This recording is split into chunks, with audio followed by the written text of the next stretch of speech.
बिस्मिल्लाहिर्रहमानिर्रहीम। अस्सलाम वालेकुम स्टूडेंट्स, कैसे हैं आप सब। आई होप सो आप सब खैरियत से होंगे। और आज आप लोगों को 6.5 एक्सरसाइज का नेक्स्ट वाला लेक्चर करवाया जाएगा। जो प्रीवियस लेक्चर था उसमें आप लोगों को क्वेश्चन नंबर 1 कंप्लीट करवाया गया था। इसके अलावा आप लोगों ने क्वेश्चन नंबर 2 भी कंप्लीट किया था और 3। और नेक्स्ट जो थे वो मैंने आपको बता दिया था कि हमारा नेक्स्ट लेक्चर आएगा, उसमें आपको मिल जाएंगे। तो ये आपका सेकेंड वाला लेक्चर होगा 6.5 एक्सरसाइज के बारे में, जो कि आपको next question number 4, 5, 6, 7, 8, 9 and through out next वाले भी करवाए जाएंगे, जो कि नेक्स्ट पेज पे जाके एंड होनी है आपकी एक्सरसाइज क्वेश्चन नंबर 14 पे। ठीक है, तो ये कंप्लीट आपको करवाया जाएगा। फर्स्ट ऑफ ऑल आपको बता देते हैं कि आपने ये जो चैप्टर है इसका नाम है ट्रिग्नोमेट्री, यानी कि आपने ट्राइंगल के बारे में पढ़ना है, जो कि आप पढ़ते आ रहे हैं। जो बच्चे प्रीवियस लेक्चर भी मेरे ले रहे हैं उनको आइडिया होगा। इसके अलावा आप लोगों ने जो न्यू स्टार्ट कर रहे हैं, अभी मेरे लेक्चर को देखना शुरू कर रहे हैं, वो प्रीवियस लेक्चर अगर लेना चाहते हैं तो प्लेलिस्ट में आपको फुल लेक्चर मिल जाएंगे, जिसमें आप लोगों को 6.1 से लेके थ्रू आउट अभी तक 6.5 तक मैंने कंप्लीट लेक्चर करवा दिए हैं। 6.5 की बात की जाए तो इसके पहले लेक्चर में आप लोगों ने कुछ नए फॉर्मूले याद किए थे, जो कि हमारे पास साइन के, कॉस के और टैन के थे। साथ में आपने पिथागोरस थ्योरम भी किया था, जो कि प्रीवियस एक्सरसाइज में भी हुआ है। अभी ये जो हमारे अभी वाले क्वेश्चन है ना, क्वेश्चन नंबर 4, इसमें उसने बोला है solve the following triangle when measurement angle. इसको पढ़ने का तरीका सीख लें बेटा। ये है measurement angle B is equal to 90 degree. ठीक है, तो एक एंगल उसने हमें बता दिया 90 डिग्री का है, और बाकी उसने क्वेश्चन नीचे बता दिए सारे कैसे आपने हल करने हैं। पहले उसने एंगल सी दिया है 60 का, और सी की वैल्यू उसने दे दी है 3 स्क्वायर रूट 3। तो मैंने आपको प्रीवियस भी बताया था कि आपको टोटल 5-6 जो है ना वो फॉर्मूले हैं जो अगेन बार बार ही यूज होने हैं। वो कौन से, एक दफा फिर से आपको रिवाइज करवा देती हूँ। यहाँ पे पीछे आ जाएं तो आपको ये फॉर्मूले यहाँ पे नजर आ जाएंगे। ये हैं जी आपके वो फॉर्मूले जो आपने याद करने थे। एक तो आपका ये होता है ना पिथागोरस थ्योरम, एक तो ये होता है जो आपने याद करना होता है। इसके अलावा आपके ये जो साइन, कॉस और टैन के फॉर्मूले थे, जो कि मैंने आपको परपेंडिकुलर ओवर हाइपोटेनस वगैरह याद करवाए थे, ये वाले। एक तो ये आपके अगेन यूज होने हैं साइन, कॉस और टैन के, ये फॉर्मूले आपने यूज करने हैं, वो भी आपका अगेन यूज होगा। और जो भी नए आएंगे वो भी मैं आपको बताती जाऊंगी। ठीक है, तो फिलहाल आपने ये 3 और साथ में आपने अपना ये वाला थ्योरम जो है ना इसको याद रखना है। और इसी की बेस पे आज हम जो है ना ये वाली एक्सरसाइज का चौथा वाला जो क्वेश्चन है इसको स्टार्ट करने लगे हैं। ठीक है, तो वन बाय वन हम करते हैं। ये पहला क्वेश्चन है, ये सेकंड है, ये थर्ड है, सारे ही एक तरह के ये हैं। आपने ये मेजरमेंट एंगल बी 90 डिग्री का सब में यूज करना है। इसके अलावा उन्होंने दो दो वैल्यूज दी हैं। और एक क्वेश्चन जो है ना वो आपका यहाँ पे थोड़ा सा गलत है। यहाँ पे 60 डिग्री और 4 सेंटीमीटर दोनों की वैल्यू ये वाली और ये वाली सेम हो जाती है। क्वेश्चन नंबर 7 और 8 वाला बिल्कुल सेम हो जाता है जो उन्होंने लिखा उसकी वजह से। लेकिन हम इसको खुद करेक्ट कर लेंगे। हम यहाँ पे 60 की जगह पे 30 डिग्री खुद से ही राइट कर लेंगे ताकि हमारा क्वेश्चन सही हो जाए। ठीक है, क्योंकि मैंने ना एक दो जगह पे देखा था, टीचर्स ने बता दिया था जो साथ वाले काम कर रहे थे कि यहाँ पे अगर चेंज कर लिया जाए तो बेहतर हो सकता है।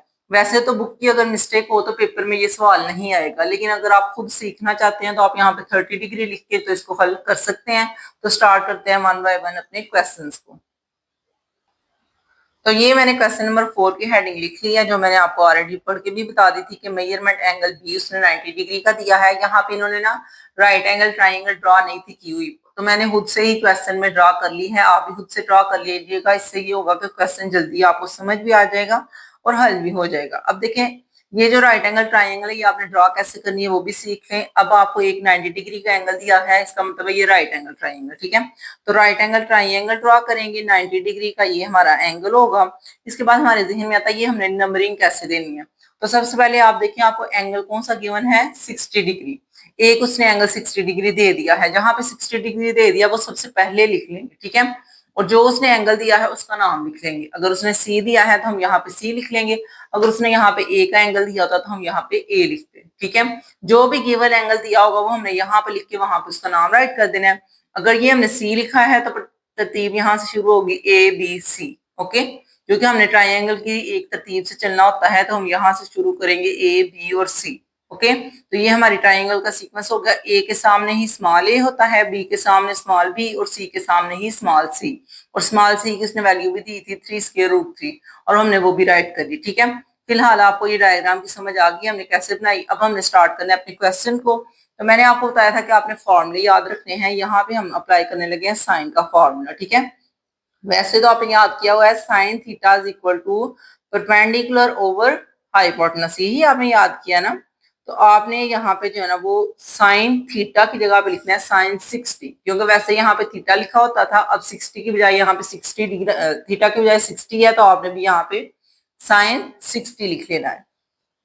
Sine 60 is equal to perpendicular over hypotenuse. Perpendicular की वैल्यू यहाँ पे उसने खुद से ही गिवन दी है, वो हो जाएगी 3 स्क्वायर रूट 3, और हाइपोटेनस हमने फाइंड करना है, यानी कि बी हमने फाइंड करना है, तो हाइपोटेनस की जगह क्या लिखेंगे, बी, जो आपने फाइंड आउट करना है। ठीक है, अब आपने इसको कैलकुलेट करके हल कर लेना है। साइन 60 डिग्री होता है, आपने टेबल भी याद किया हुआ है, ये 3 स्क्वायर रूट 2 के इक्वल होता है, अदरवाइज आप कैलकुलेटर भी कर सकते हैं। ठीक है, और ये वाला इधर वाला हम यहाँ पे साथ लिख लेंगे, ये सेंटर से पी ओवर एच को खत्म कर देंगे। ठीक है, ये दोनों इक्वल आ चुके हैं।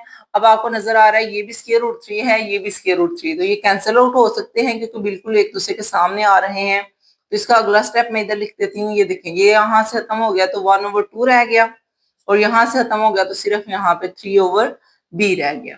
अब आप लोगों को नजर आ रहा है, आप क्रॉस मल्टीप्लाई कर सकते हैं, बी को ऊपर ला सकते हैं, b1 से मल्टीप्लाई होके बी ही रहेगा, और 2 × 3 से हो जाएगा, तो हमारे पास आंसर आ जाएगा 6, यानी कि बी का आंसर आपका 6 आ गया है। तो यहाँ पे आप इसको बी की जगह पे लिख सकते हैं कि बी का आंसर आ गया है 6 सेंटीमीटर। ठीक है, साथ में सेंटीमीटर भी लिख सकते हैं। तो आपने एक साइड ये वाली भी फाइंड कर ली, एक साइड ये वाली भी आपको ऑलरेडी पता है। अब सिर्फ ए रह गया है, तो आप पाइथागोरस थ्योरम भी अप्लाई कर सकते हैं, क्योंकि अगर दो साइड गिवन हो और एक आपने निकालनी हो तो आप पाइथागोरस थ्योरम लगा लेते हैं। इसके अलावा आप कोई और ट्रिग्नोमेट्री का फंक्शन भी लगा सकते हैं, जैसे हमने साइन लगाया था तो आप कॉस भी लगा सकते हैं। ठीक है, ये आप पे बेस करता है आप कौन सा लगाना चाहते हैं। पहले हमने साइन लगाया, अब हम कॉस का लगाएंगे, क्योंकि कॉस इक्वल होता है आपके पास बेस ओवर हाइपोटेनस, और हमने बेस फाइंड करनी है ना, ए हमने फाइंड करना है, इसलिए हमने ये वाला यहाँ पे अप्लाई किया है। तो cos 60 हमारे पास आएगा, बेस की वैल्यू बेस की जगह पे ए आएगा, और हाइपोटेनस की हमने अभी 6 निकाल ली है। ठीक है, cos 60 को कैलकुलेट करें तो ये 1/2 आता है, ए वैसे ही लिखेगा और 6। अब आपको नजर आ रहा है आपने क्रॉस मल्टीप्लाई करना है, तो 6 इधर आ जाएगा और 2 के साथ आ जाएगा ए। इसके बाद आपने 2 को यहाँ पे डिवाइड कर लेना है, तो आपका जो है ना वो 3 आंसर आ जाएगा ए का, क्योंकि आपको पता है जो इस साइड पे मल्टीप्लाई होता है वो दूसरी साइड पे जाकर डिवाइड होगा, और अगर 6/2 की बात की जाए तो ये कटिंग होगी, तो आपका आंसर आ जाएगा 3। ठीक है, ये मैंने रफ में आपको करके बता दिया है। तो दोनों आपके आंसर निकल आए हैं, बी का आंसर निकला है 6, और आपका जो है वो ए का आंसर निकला है 3। तो ये जो दोनों आंसर आपके निकल आए हैं, यही उसने कहा था कि आपने जो है ना वो रिमेनिंग साइड फाइंड करनी है। तो ये दोनों रिमेनिंग साइड भी फाइंड हो चुकी हैं। ए की वैल्यू हमारे पास आई है 3, तो हमने तीनों साइड हमें पता चल गई हैं, और दोनों एंगल। अब एक चीज रह गई है, वो कौन सी चीज है, जल्दी से सोचे। वो है एक ये वाला जो एंगल है, ये रह गया। ये दोनों एंगल हमें गिवन है ना, तो आप लोगों ने पढ़ा हुआ है राइट एंगल ट्राइंगल में क्या होता है कि अगर आपके पास ये वाला तो फिक्स हो गया 90 डिग्री का, और इन दोनों को प्लस करके 90 डिग्री आना चाहिए।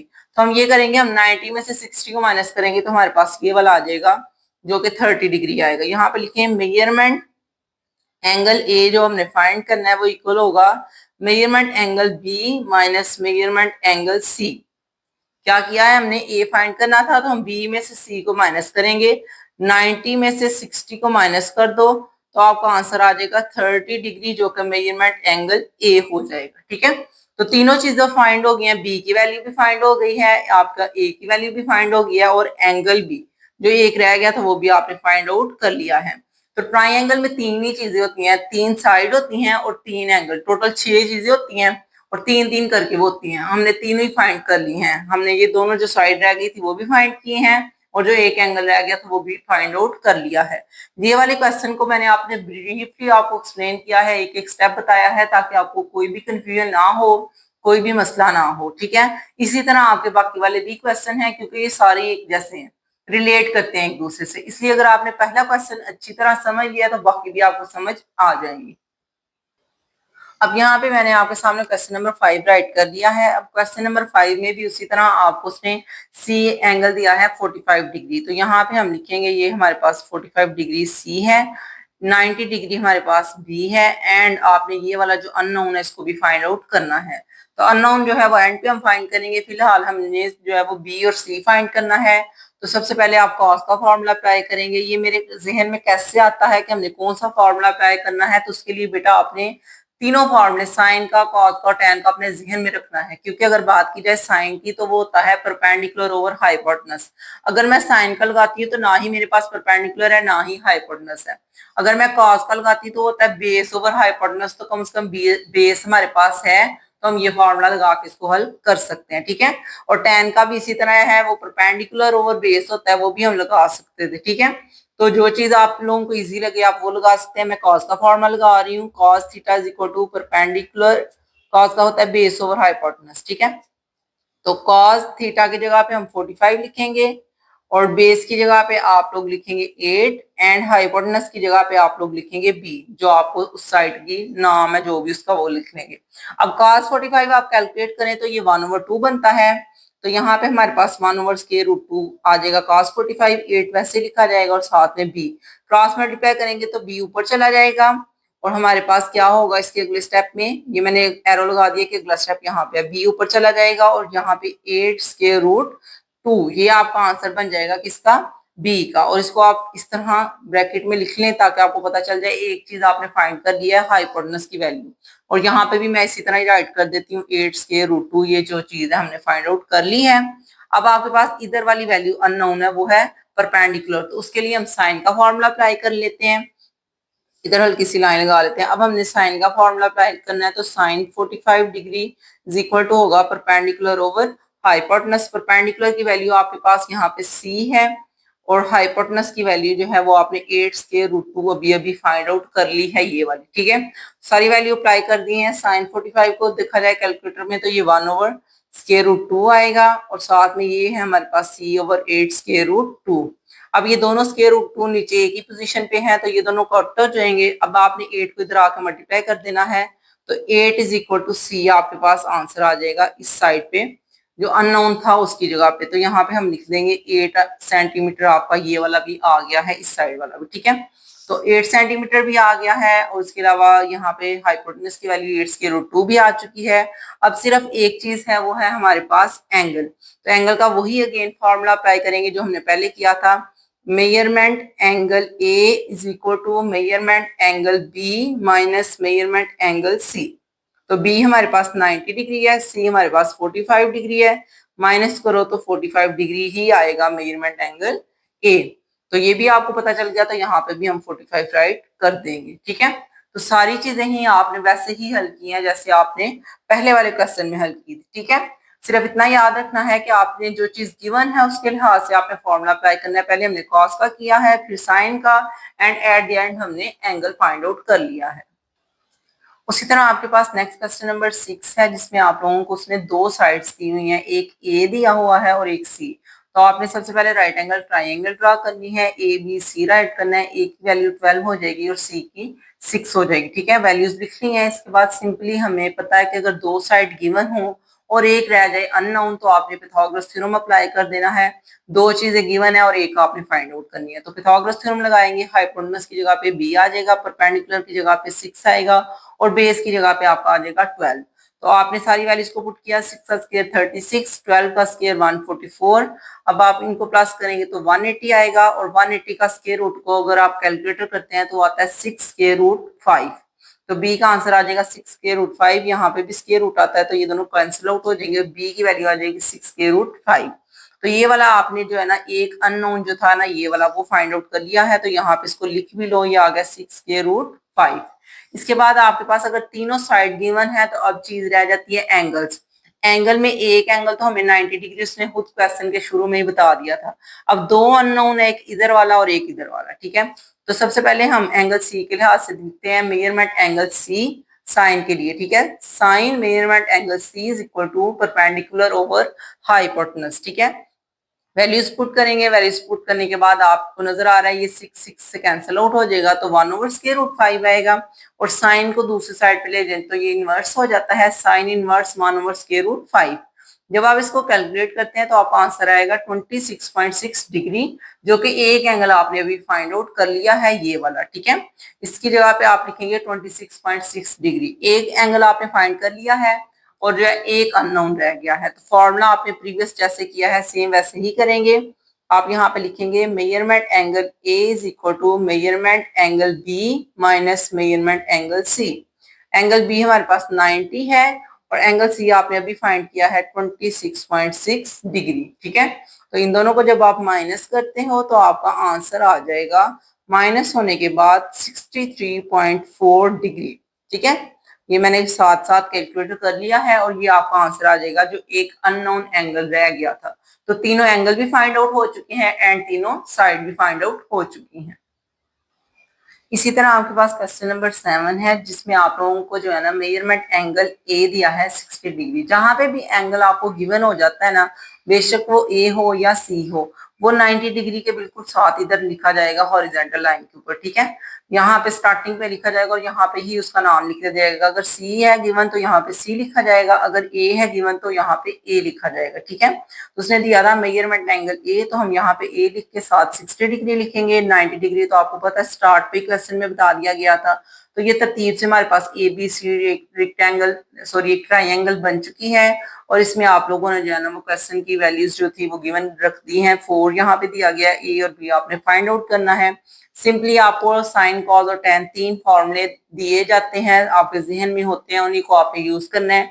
सबसे पहले ये सोचें कि आप कौन सा यूज करेंगे। अगर आप साइन का यूज करते हैं तो साइन होता है परपेंडिकुलर ओवर हाइपोटेनस, जो कि ये दोनों है, तो आप यूज नहीं कर सकते।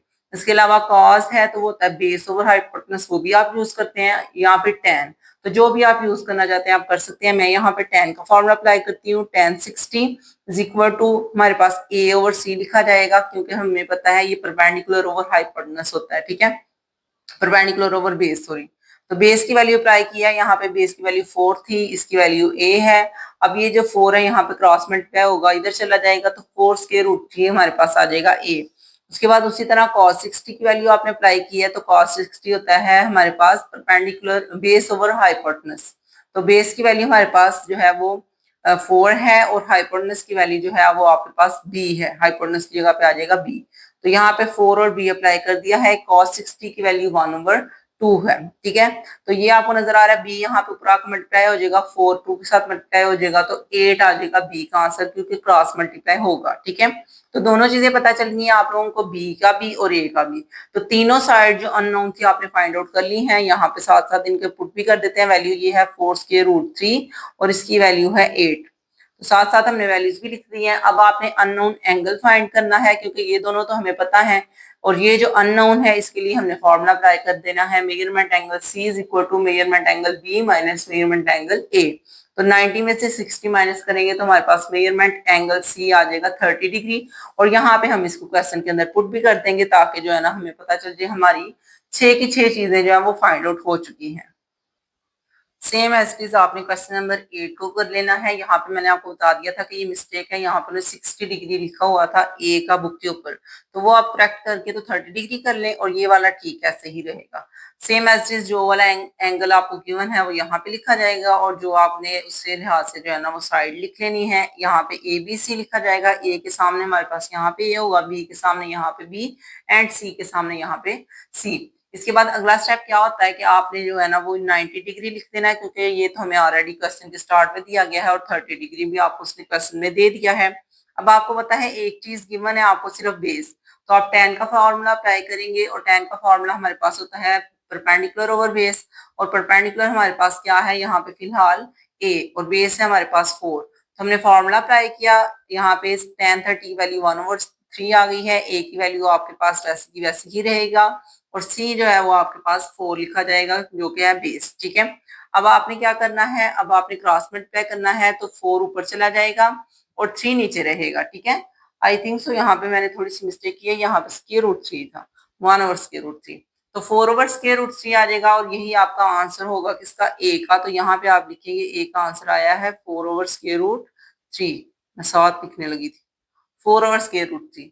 इसके बाद आपने कॉस का फॉर्मूला अप्लाई करना है। कॉस होता है हमारे पास बेस ओवर हाइपोटेनस और बेस की वैल्यू यहाँ पे आपके पास 4 है और हाइपोटेनस की वैल्यू आपके पास यहाँ पे बी है, जिसकी जगह पे आपने लिख दिया है बी। अब अगला स्टेप हमारा क्या होगा, आपने जो है क्रॉस मल्टीप्लाई कर देना है। बी उस तरफ चला जाएगा, 4 इस तरफ आ जाएगा, 4 मल्टीप्लाई 2 किया जाए तो 8 आ जाएगा। तो ये वाला बी जो है इधर आ जाएगा, तो इस वजह से फिर हम इसको उल्टा कर देंगे, बी इज इक्वल टू आ जाएगा 8/√3। अगर आप इसको इस तरह करना चाहें ना तो मैं आपको ये वाला तरीका भी बता देती हूँ, क्योंकि बच्चे कंफ्यूज हो जाते हैं। तो ये देखें, 4 मल्टीप्लाई टू 8 है, b के साथ ये स्क्वायर रूट 3 आ जाएगा और आपने सिर्फ b फाइंड करना है, तो ये स्क्वायर रूट 3 इसके साथ नीचे आके डिवाइड हो जाएगा। ठीक है, इस वजह से यहाँ पे लिखा गया b is equal to 8 square root 3। इसके बाद अगर आपने दोनों साइड फाइंड कर ली है ए बी और बी, अब आपके पास अननोन क्या है, वो है एंगल, क्योंकि दो एंगल आपके पास गिवन है और एक आपका रह गया ये वाला सी वाला एंगल। उसके लिए आपने लिखना है measurement angle C is equal to measurement angle B minus measurement angle A, and that's it. आपने बी की वैल्यू 90 लिखी, ए की वैल्यू 30, 90 में से 30 को माइनस करेंगे तो 60 आएगा और 60 हमने यहाँ पे लिख देना है, जो कि सी की जगह पे हमें एक अननोन था वो भी हमने फाइंड आउट कर लिया है। ठीक है, तो सारी चीजें आपने फाइंड आउट कर ली हैं, दोनों एंगल भी और एक एंगल भी और दोनों साइड भी। अब इसके बाद अगला क्वेश्चन, क्वेश्चन नंबर 9 है, उसको कर लेते हैं। Same as it is question number 9 है हमारे पास, जिसमें आप लोगों को उन्होंने दो साइड गिवन दी हैं एंड आप लोगों ने तीसरी साइड फाइंड करनी है। जब भी दो साइड गिवन हो और तीसरी आपने फाइंड करनी हो तो आपने पाइथागोरस थ्योरम अप्लाई करना है, जिसमें आपने हाइपोटेनस का square is equal to perpendicular का स्क्वायर प्लस बेस का स्क्वायर करना है, एंड देन आपने क्या करना है, यहाँ पे वैल्यूज को यूज कर लेना है। हाइपोटेनस बी था आपके पास, परपेंडिकुलर आपके पास है ए एंड बेस है आपके पास सी। वैल्यूज को पुट करेंगे, वैल्यूज पुट करने के बाद आपने सी की वैल्यू फाइंड कर लेनी है, वो है 8, जो कि आप यहाँ पे पुट भी कर देंगे ताकि आपको पता चल जाए आपने तीनों साइड जो है वो फाइंड आउट कर ली हैं। अब इसके बाद रह जाते हैं एंगल्स। एंगल्स में से एक हमें गिवन है और दो हमने फाइंड आउट करने हैं। तो सबसे पहले इसके लिहाज से हम साइन मेजरमेंट एंगल ए रखेंगे, जो कि होगा हमारे पास ए ओवर बी।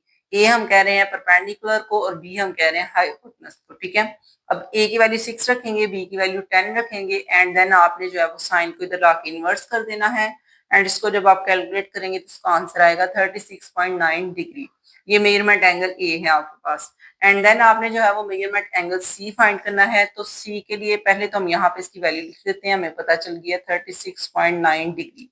दो चीजें आपको पता चल गई हैं और एक अननोन है जो कि है मेजरमेंट एंगल सी। तो जब एक अननोन हो तो आपने फॉर्मूला पढ़ा हुआ है measurement angle C is equal to measurement angle B minus measurement angle A. तो 90 में से माइनस करेंगे 36.9 डिग्री, तो आपका आंसर आएगा 53.1 डिग्री, जो कि रिमेनिंग एंगल भी आपने फाइंड आउट कर लिया है। अब नेक्स्ट आपके पास 10 वाला शॉर्ट क्वेश्चन आ रहा है। तो ये शॉर्ट में क्यों बोल रही हूँ, क्योंकि स्टेटमेंट लेंथी है, लेकिन जब आप इसको सॉल्व करने लगते हैं तब इसका आंसर बहुत थोड़ा सा आएगा, छोटा सा।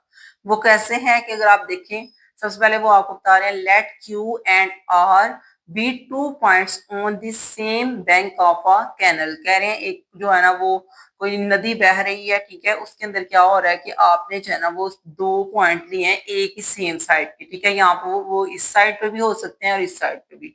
तो ये उसने फिगर खुद ही बना के बता दिया कि इस साइड के दो पॉइंट हैं। अब ये जो दोनों पॉइंट्स है उसने बता दिया ये क्यू और आर है, तो साथ उसने लिख भी दिए क्यू और आर। देन उसने बोला है the point P is place on the other bank, और जो पी वाला पॉइंट है वो दूसरे किनारे पे है। अब जब दूसरे किनारे पे है तो सारी बात है हमें इसको जोड़ने के लिए एक परपेंडिकुलर रेखा हाइपोटेनस दोनों ही ड्रा करने पड़ेंगे। ठीक है, परपेंडिकुलर स्ट्रेट लाइन है जो कि उसने बता दिया है, straight line on point R, यानी कि आर पॉइंट से वो स्ट्रेट लाइन बनेगी। फाइंड दी विड्थ, विड्थ कहते हैं उसकी चौड़ाई को हमने फाइंड करना है कि कितनी चौड़ी है ये हमारे पास जो है ना नदी। उसको फाइंड आउट करने के लिए हमने क्या किया कि ये जो है ना वो हाइपोटेनस ड्रा कर लिया है, एंड देन आपने जो है ना वो हाइपोटेनस गिवन है वो है 13, और साथ में उसने यहाँ पे बेस दे दिया 5, और जो चीज है परपेंडिकुलर वो हमने फाइंड आउट करना है। ठीक है, तो आपको आई होप सो ये फिगर की समझ आ गई होगी। जस्ट आपने पाइथागोरस थ्योरम अप्लाई करना है और इसको हल कर लेना, बहुत आसान है। ये है आपके पास क्वेश्चन नंबर 10, जिसमें डायग्राम मैंने बुक से देख के ही बनाई है। इसके बाद आपने लिखना है पाइथागोरस थ्योरम, हाइपोटेनस का square is equal to perpendicular का स्क्वायर प्लस बेस का स्क्वायर। इसके बाद आप इसकी हेडिंग भी ऊपर दे सकते थे, मैंने जल्दी में नहीं दी। इसके बाद आपने क्या करना है, आपने यहाँ पे वैल्यूज को यूज कर लेना है। हाइपोटेनस हमारे पास पी क्यू है, उसके बाद परपेंडिकुलर हमारे पास पी आर है, एंड बेस क्यू आर। सारी वैल्यूज लिखी हैं, वैल्यूज पुट करें। इसकी वैल्यू 13 है, इसकी वैल्यू वैसे ही रहेगी क्योंकि ये हमने फाइंड आउट करना है। और ये जो क्यू आर है इसकी वैल्यू 5 है।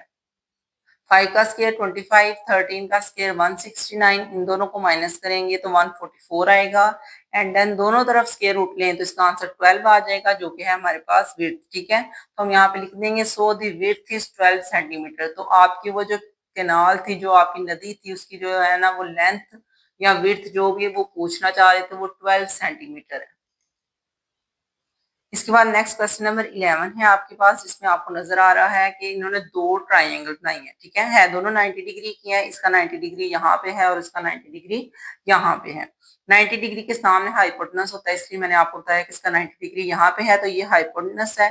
90 डिग्री के साथ ही बेस होती है और ये हमारे पास परपेंडिकुलर है, ठीक है। तो इसको तरतीब से आप लोग लिख भी सकते हैं, यहाँ पे फिगर के ऊपर लिख लें या आपने जब हल करने लगना है तब लिख लीजिएगा। तो पहले आपने इसके ऊपर पाइथागोरस थ्योरम लगाना है, क्योंकि इसमें आपको बेस और हाइपोटेनस दिया गया है, परपेंडिकुलर आपने फाइंड आउट करना है। जब आप परपेंडिकुलर फाइंड आउट कर लेंगे देन आपने क्या करना है, आपको परपेंडिकुलर और यहाँ पे बेस दोनों गिवन है और आपने हाइपोटेनस फाइंड आउट कर लेना है। तो यानी कि पहले इसको हल करेंगे और एक चीज फाइंड करेंगे, जब ये फाइंड हो जाएगी फिर अगली को भी पाइथागोरस थ्योरम से ही हम सॉल्व आउट करेंगे। सेम एज इट इज आपका क्वेश्चन नंबर 11 है, जिसमें मैंने आपको बता दिया था कि आपने दो डायग्राम्स को सॉल्व करना है। फर्स्ट वाले डायग्राम के लिए आपने लिखना है by Pythagoras theorem in triangle A B D, A B और डी, इस ट्राइंगल को हम हल कर रहे हैं, ठीक है। तो आपने फॉर्मूला क्या मैंने आपको बताया था कि आपने हाइपोटेनस का square is equal to perpendicular का स्क्वायर प्लस बेस का स्क्वायर अप्लाई कर देना, ठीक है। तो ये जो ए डी है आपके पास यहाँ पे ये बिल्कुल हाइपोटेनस होगा, क्योंकि मैंने आपको बताया था 90 डिग्री आपका ये है। तो 90 डिग्री के सामने हाइपोटेनस होता है, 90 डिग्री के साथ आपने यूज कर लेना है परपेंडिकुलर और ये आपने यूज कर लेनी है एज अ बेस, ठीक है। फिलहाल इस ट्राइंगल का ये इस तरह हाइपोटेनस बेस और परपेंडिकुलर है। जब ये वाले ट्राइंगल आएगी तो ये वाले 90 डिग्री के लिहाज से आप इसको हल करना है, ठीक है। तो फिलहाल हम इसको सोच रहे हैं, हमने वैल्यूज पुट की है 17 का स्क्वायर और 10 का स्क्वायर। वैल्यूज पुट करने के बाद आपने 289 में से 100 को माइनस किया है तो 189 आ जाएगा, जो कि स्क्वायर रूट अगर लें तो वैसे ही रहेगा। आप इसको नेक्स्ट जो है वो कैलकुलेट ना करें, ऐसे ही रहने दें, ठीक है। उसकी एक वजह है, क्योंकि ये वाला जब अगली वाली डायग्राम में आपने इसको हल कर लेना है ना, यहाँ पे इसकी वैल्यू आएगी स्क्वायर रूट 189 में, यहाँ पे लिख देती हूँ 189।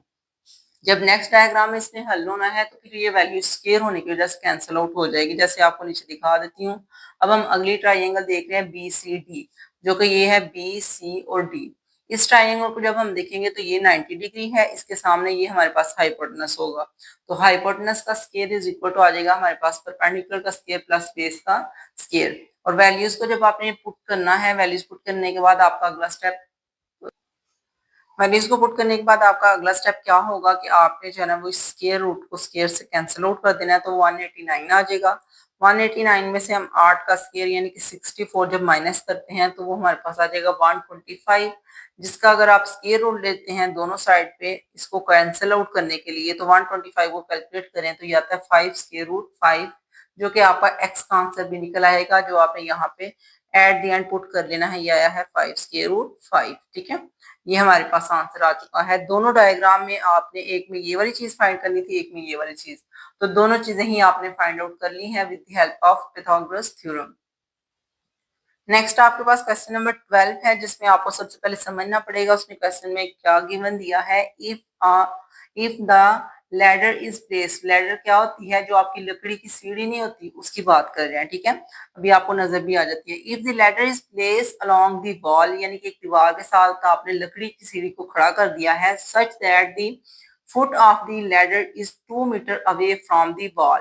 तो नीचे का जो जमीन से डिस्टेंस है ना उस सीढ़ी का, वो डिस्टेंस बताया है 2 मीटर लॉन्ग है, ठीक है। And if the length is 8 metre, और उसने लेंथ भी बता दिया 8 मीटर है, तो हमने हाइट फाइंड करनी है उस वॉल की, यानी कि हमने परपेंडिकुलर फाइंड करना है। बेस और हाइपोटेनस हमारे पास गिवन है।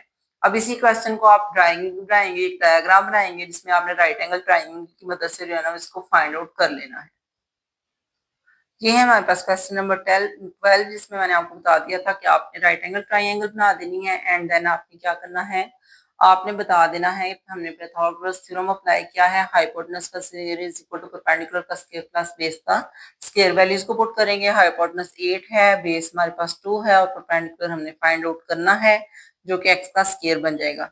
64 में से 4 को माइनस करेंगे तो 60 आएगा एंड देन आपने जो है दोनों साइड पे स्क्वायर रूट अप्लाई करना होता है।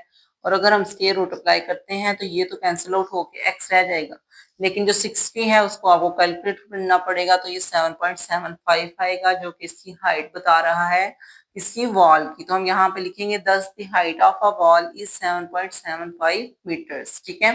इसी तरह अब हम क्वेश्चन नंबर 13 को देख लेते हैं, उसमें हमने क्या करना है।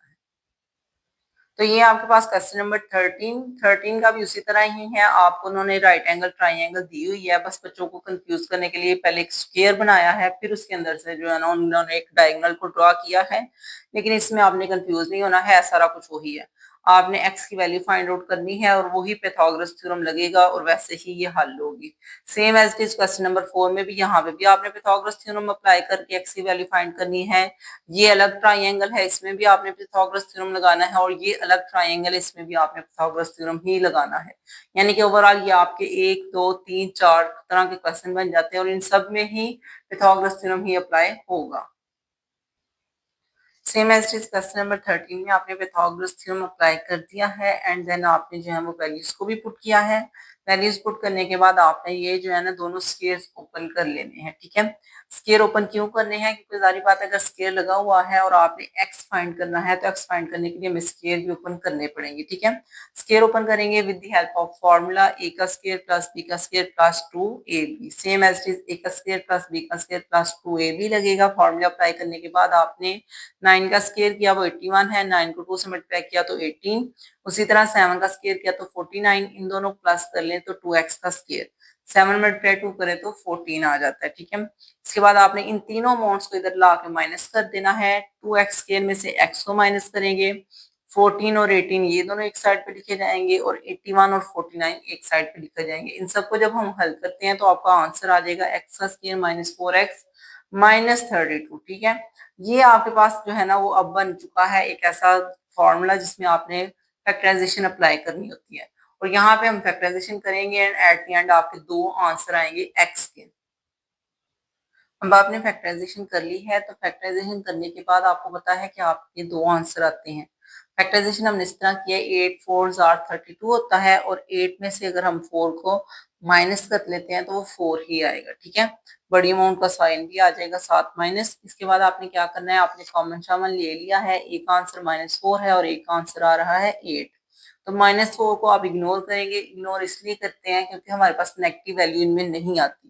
जितने भी ये परपेंडिकुलर हाइपोटेनस वगैरह हैं ये सारे पॉजिटिव में आते हैं, इस वजह से हम इसको इग्नोर करेंगे और एक्स का आंसर हम लेंगे 8 सेंटीमीटर। ओके, तो ये एक आपका आंसर आ चुका है 13 वाले क्वेश्चन का। अब नेक्स्ट हम क्वेश्चन नंबर 14 को करते हैं। यहाँ पे है क्वेश्चन नंबर 14 जिसमें आपको मैंने बता दिया था कि आपने 3 ट्राइंगल्स को सॉल्व करना है और तीनों में आपने पाइथागोरस थ्योरम ही अप्लाई करना है। इधर वाला तो बहुत आसान है, सिंपली आपने पाइथागोरस थ्योरम लिखा है, हाइपोटेनस का square is equal to perpendicular का स्क्वायर प्लस बेस का स्क्वायर।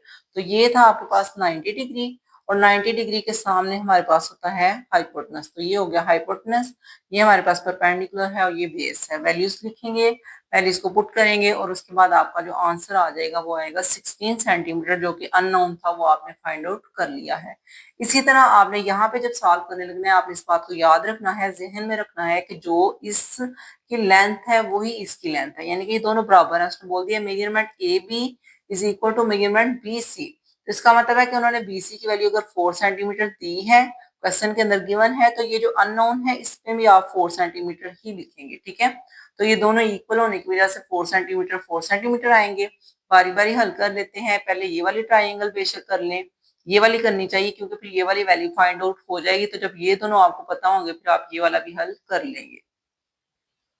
अब यहाँ पे मैंने पाइथागोरस थ्योरम अप्लाई कर दिया है, लेकिन ये किसके लिए है, ट्राइंगल बी डी सी के लिए, यानी कि ये बी डी और सी इसके लिए मैंने अप्लाई किया है।